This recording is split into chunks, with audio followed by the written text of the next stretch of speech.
On the news, amid security concerns, Department of State Services pledges collaboration with security agencies for Tinubu's inauguration. State government imposes curfew on Plateau local government over fresh killings.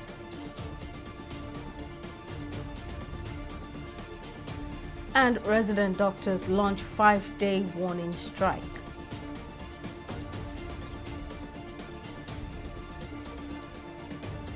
Hello and welcome to News Now on TV 360 Nigeria. I am Simisala Ajigun. The Department of State Services DSS has pledged to work with sister agencies for the seamless inauguration of Bola Tinubu as the President of Nigeria on May 29. DSS spokesman Peter Afunaya, in a statement on Tuesday, said the secret police, alongside other security agencies, will resist criminal elements desperate to undermine democratic transition. The statement by the DSS comes about 24 hours after the Inspector General of Police, Usman Baba, set the May 29 handover date of President Muhammadu Buhari and the inauguration of the candidate of the All Progressives Congress, APC, as the president remains sacrosanct, warning politicians who have kicked against the ceremony and who argue that Tinubu did not win the February 25 poll, which is being challenged in court.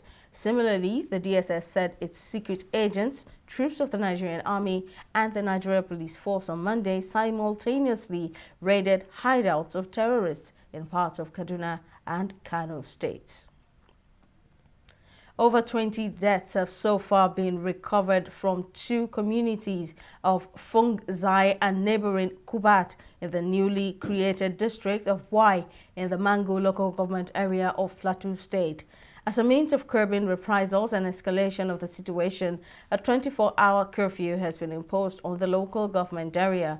Governor Simon Lalong, in a statement through his Director of Press and Public Affairs, Simon Makut, condemned the unprovoked attack, describing it as yet another attempt by crisis merchants and criminals to return the state to dark days of agony. Meanwhile, Public Relations Officer, Plateau State Police Command Alfred Alabo, says the command has deployed additional troops to the communities while investigation into the attacks are ongoing. Resident doctors in the country have declared a 5-day warning strike should the federal government fail to comply with their request. Under the platform of the National Association of Resident Doctors, NARD, the physicians warned that the exercise will begin on Wednesday, May 17 at 8 a.m. and be terminated on Monday, May 22nd at 8 a.m. The association's president, Emeka Orji, made this announcement during a press briefing on Tuesday in Abuja, saying that the resolution results from its National Executive Council meeting.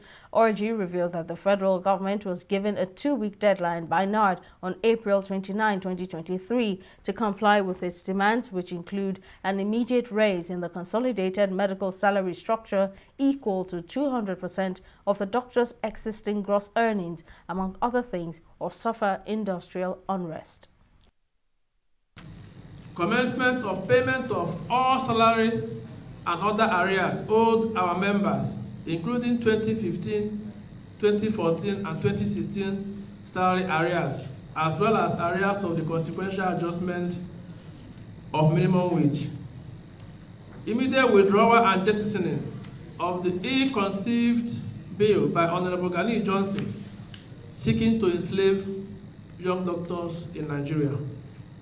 Immediate implementation of commerce, domestication of the Medical Residence Training Act, and review of hazard allowance by all the state governments, as well as private tertiary health institutions where residency training is done. The following resolutions were made. NEC resolved to embark on a 5-day warning strike from 8 a.m. on Wednesday, 17th of May 2023 to Sunday, 21st of May 2023 in the first instance. Work will resume by 8 a.m. on Monday, 22nd May 2023. NEC is calling on the federal government to address the issues raised before the May 29th handover date, as further industrial harmony cannot be guaranteed in Nigerian health sector after the warning strike should the issues be left unresolved. Reacting to the planned industrial action by the aggrieved resident doctors, the federal government has described the move as unnecessary. Briefing journalists in Abuja after a special Federal Executive Council meeting, the Labour Minister, Chris Igige, said the parent body of the association, as the Nigerian Medical Association, NMA, is already engaging with relevant government agencies on the issue. So NMA is already discussing with Federal Ministry of Health, Salaries, Incomes and Wages, and the Ministry of Labor. And we know that NMA has accepted a salary increase of 25% across board for their members, and 30% for between 25 and 30% for their members. So I don't know the logic by which now people who are members of NMA are now coming out to say, pay us 200% increase. Doesn't make sense to me. I don't understand it. So I have asked the NMA president to contact them. Because on the issue of remuneration negotiations, it's NMA that the government deals with. So I've told the president of NMA to contact them. And we'll engage them. They should not go on any strike. It's not necessary. Still on health, the Minister Osage Ehanire has said state governments must invest in hiring more health workers in the country as to achieve universal health coverage by 2030. Ehanire, while speaking at a press briefing to commemorate the 2023 World Health Day in Abuja, said the shortage of health workers is a barrier to the country's vision of achieving UHC. He said personal budgets of health facilities should be spent on maintaining more numbers of frontline healthcare workers to improve quality and effective service delivery. The reasons for the reduced presence of health workers in rural areas is, first of all, the one I've mentioned, a preference for the city, and secondly, there is less investment in facilities at rural level.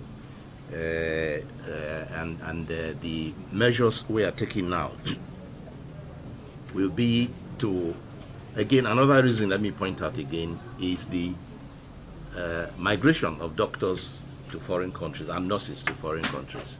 So the loss of manpower generally in the whole country. Measures we are taking here include making the rural areas, particularly primary health care, rural area facilities, particularly primary health care, more attractive. If you listened to my speech, I did say that primary health care centers are now to have staff quarters.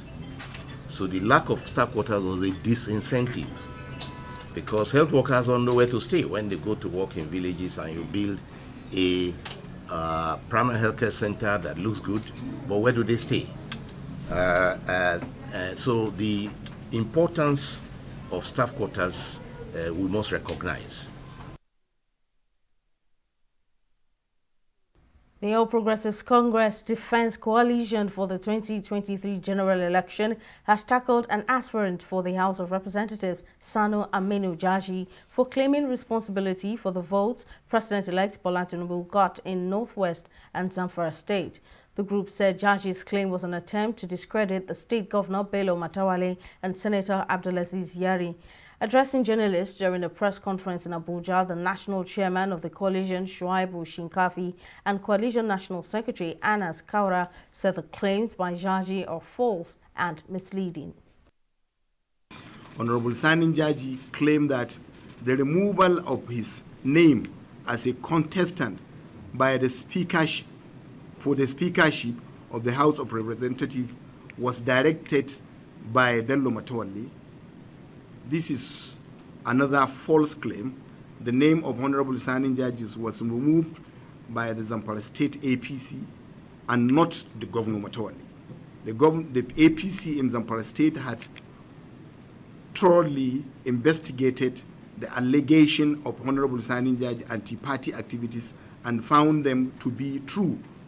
The Zamfara State APC therefore decided to recommend the removal of his name. If Honorable Sanin Jaji will claim he has secure vote for producing Tinubu in Zamfara, the blanket caution for him is using which political structure and the platform.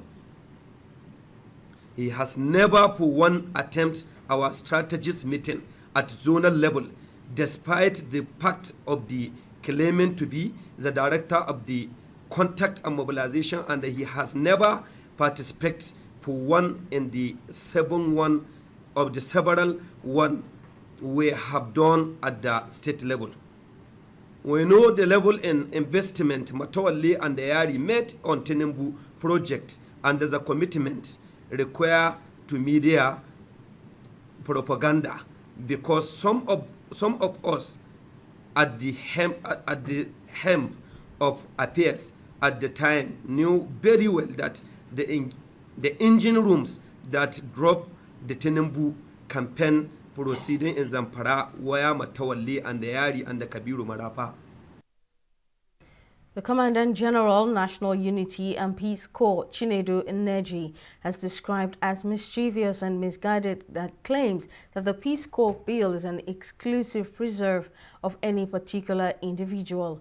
Nneji made the assertion at a press conference in Abuja to set the record straight with regards to the ownership of the bill. Some news sources said in the previous week quoted the sponsor of the Peace Corps bill, Senator Ali Ndume, as recognizing the National Commandant of Peace Corps of Nigeria, Dixon Akol, as the brain behind the bill. However, speaking at the briefing, Nneji asserted that laying claim to the harmonized bill is out of place. Anytime a bill is passed in National Assembly and transmitted to the President, that bill becomes the property of the Nigerian state and the presidency. When a presidential assent is granted, it becomes a creation of National Assembly, which is authenticated by the President. Even though National Unity and Peace Corps was part and parcel of the pursuit in National Assembly, we cannot lay claim that the bill belongs to either Peace Corps of Nigeria or National Unity and Peace Corps. Rather, the bill belongs to the Nigerian state and the presidency. It is the presidency that will sign the bill and appoint whoever that is going to head this new agency in the interest of the country. That is the position of the law, and that is the position of the bill. Don't forget that anytime the bill is assented to, it becomes an act of parliament. An act of parliament is not owned by any individual. Rather, it is owned by the state. Not a stranger to cooking competitions, Nigerian jollof queen Hilda Effiong Basi has smashed the Guinness World Record for longest cooking marathon by an individual. The chef on Monday morning smashed the 87 hours 45 minutes record set by Guinness World Record holder Lata Tandon and extended the record to 100 hours. Our correspondent Mary Kanu now reports.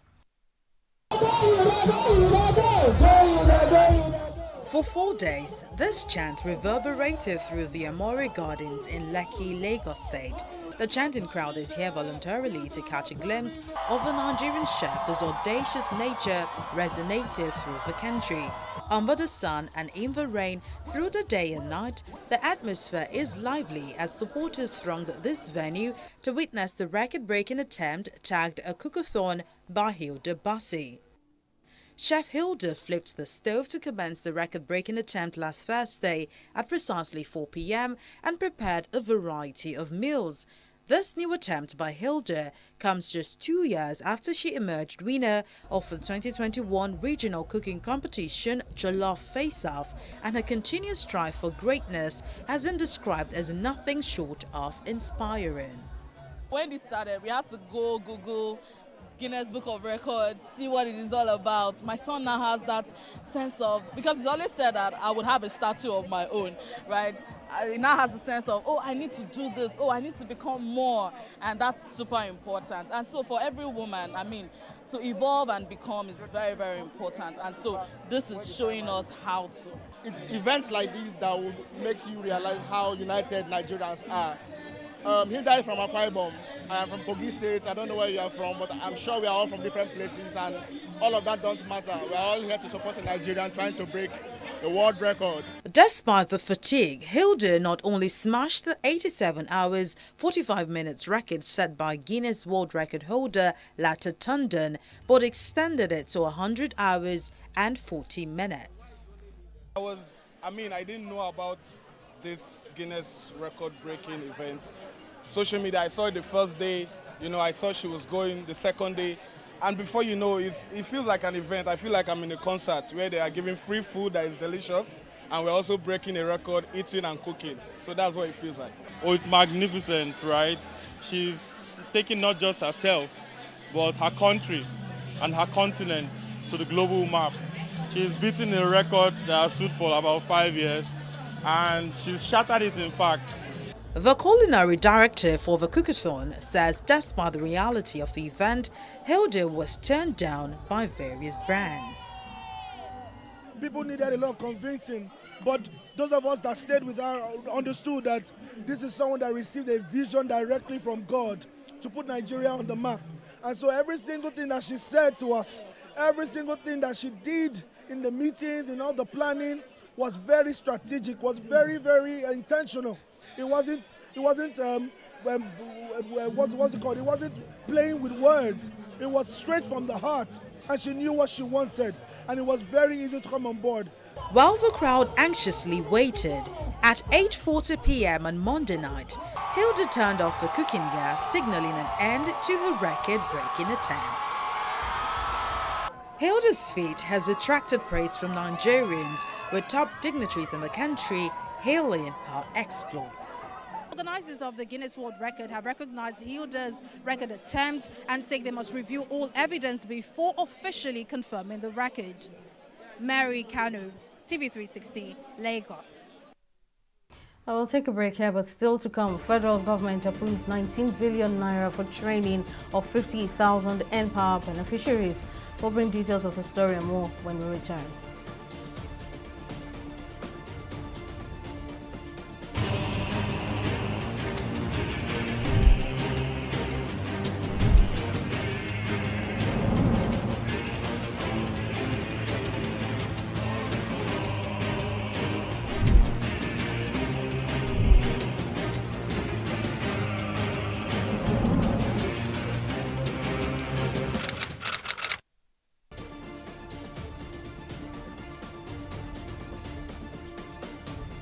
Welcome back. A quick recap of our top stories tonight. The Department of State Services, DSS, has pledged to work with sister agencies for the seamless inauguration of Bola Tinubu as the President of Nigeria on May 29.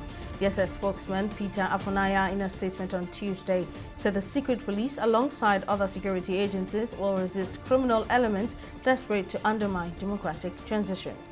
We also told you that over 20 deaths have so far been recovered from two communities of Fungzai and neighboring Kubat in the newly created district of Bwai in the Mango local government area of Plateau State. The invaders attacked Kubat on Tuesday morning, setting houses on fire, and also attacked fleeing members with dangerous weapons, leading to the death of some residents while others were injured. Public Relations Officer, Plateau State Police Command Alfred Alabo, says the command has deployed additional troops to the communities while investigation into the attacks are ongoing. In case you missed any of our news bulletins, or for more updates, you can catch us on Limex World TV or log on to our website on www.tv360nigeria.com. You can also follow us on our social media platforms on Twitter, Instagram and YouTube at TV360 Nigeria. On Facebook, we're at TV360 Online.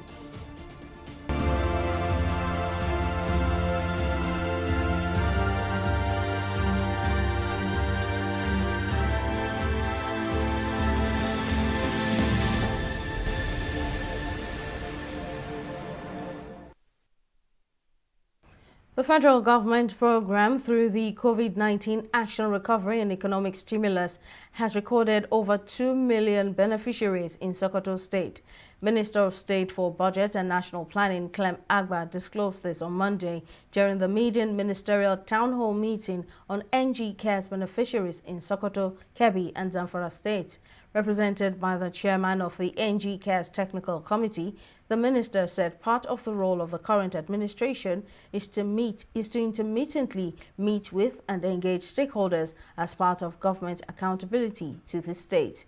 He said the purpose of the meeting was to basically hear the first-hand views of the beneficiaries on government policies and programs, as well as to feel the pulse of the nation. Well, another short break right now, and we'll be right back. To stay with us.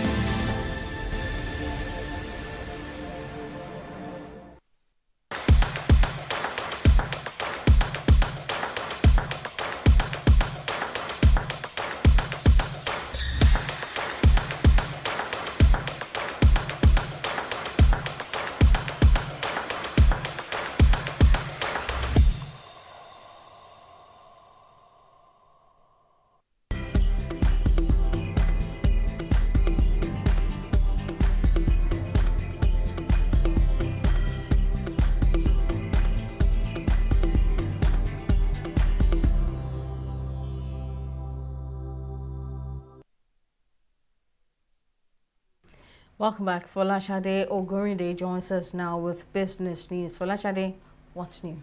Well, many thanks, Simisala. In business, the federal government has approved a total sum of 19.24 billion naira for the training of 50,000 non-graduate NPAR beneficiaries. The Minister of Humanitarian Affairs, Social Development and Disaster Management, Sadiya Farouk, made this known while briefing journalists at the end of the special Federal Executive Council meeting.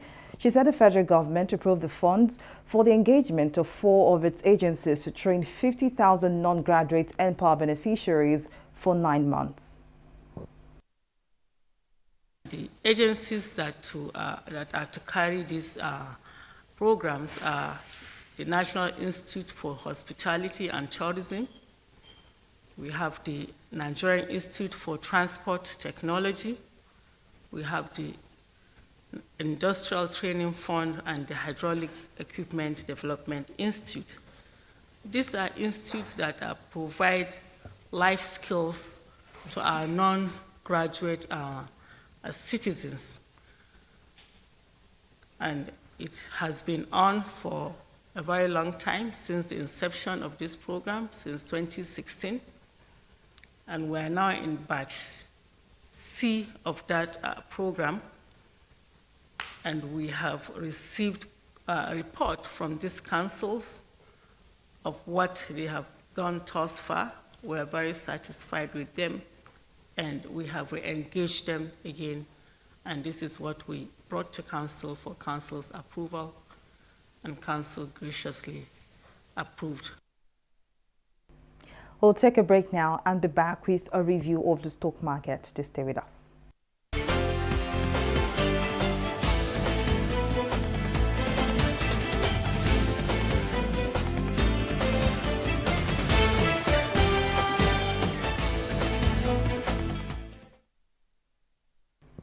Second day trading on the XJX recorded gains for investors, though market capitalization hovered around the 28 trillion naira mark.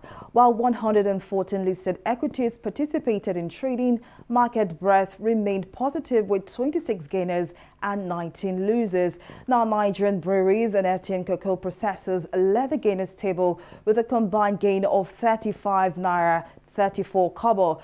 On the losing side, we see the Computer Warehouse Group came out last with an end-of-day price appreciation of 9.63% at 1 naira 69 kobo per share, followed by Courtville Business Solutions. Now, at the end of today's trading session, we see that a total of 576 million units of shares valued at 6.7 billion naira exchange hands in 6,143 deals. Now, compared with the previous NGX trading day, today's data shows an 8% decline in volume, 21% improvement in turnover, and 2% improvement in deals. Now, let's turn to our select global stocks and see how they performed, shall we? While Asian stock Nikkei finished strong in the greens at 0.73%, the FTSE and Dow Jones ended trading on a bearish sentiment. Now, U.S. stocks are seen opening in a cautious manner on Tuesday as investors await the restart of talks at the White House in an attempt to solve the debt ceiling standoff. And that's it on business news and stock market review. Back to you, Simi, for the rest of the news. Thank you very much, Falashade, for the update. Meanwhile, South African President Cyril Ramaphosa says Russian President Vladimir Putin and Ukraine's Volodymyr Zelensky have agreed to meet a group of African leaders to discuss a potential peace plan for the conflict.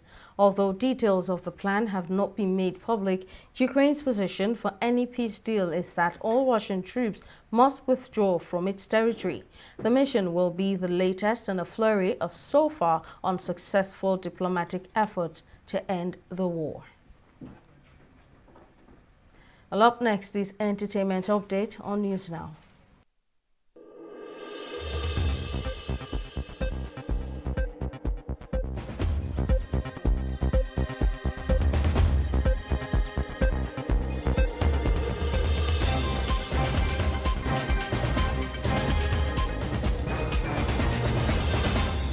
The Ooni of Ife, Oba Adeyeye Enitan Ogunwusi, has created a buzz across the internet by marrying 6 wives within a span of September and October 2022.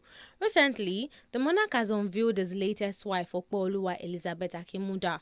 The king reportedly took a 7th wife sometime in May and is set to officially welcome her into the royal palace of Oodua in Ile-Ife.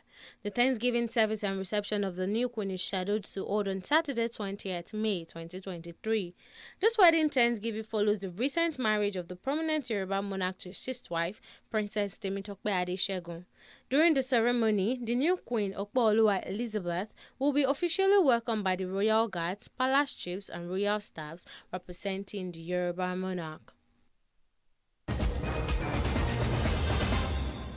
While the wait is on for the Guinness World Record to confirm if celebrity chef Ida Basi holds the new record for the longest cooking marathon, the current holder, Indian chef Latan Tondon, speaks out against the constant attacks from Nigerians on her page.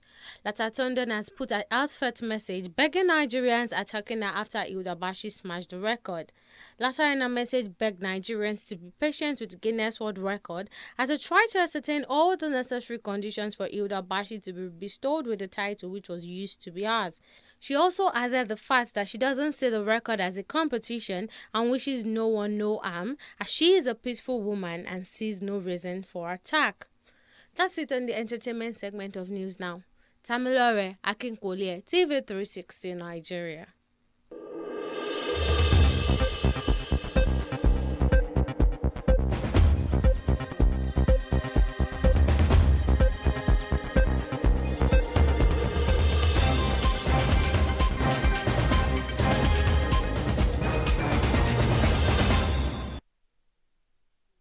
And in sports, Leon Stars of Sierra Leone is set to host Nigeria's Super Eagles in the 2023 Africa Cup of Nations qualifying match day 5 encounter at a neutral venue. This is as a result of the failure of the Confederation of African Football, CAF, to approve a stadium in the country for the qualifier. CAF released a list of stadia across the continent that can host the match day 5 games in the qualifiers on Monday. Sierra Leone, who occupy 3rd position in Group A with 5 points, need to win the game to boost their chances of making it to Côte d'Ivoire 2023. That's all in our bulletin. Many thanks for watching. I am Simisola Adigun.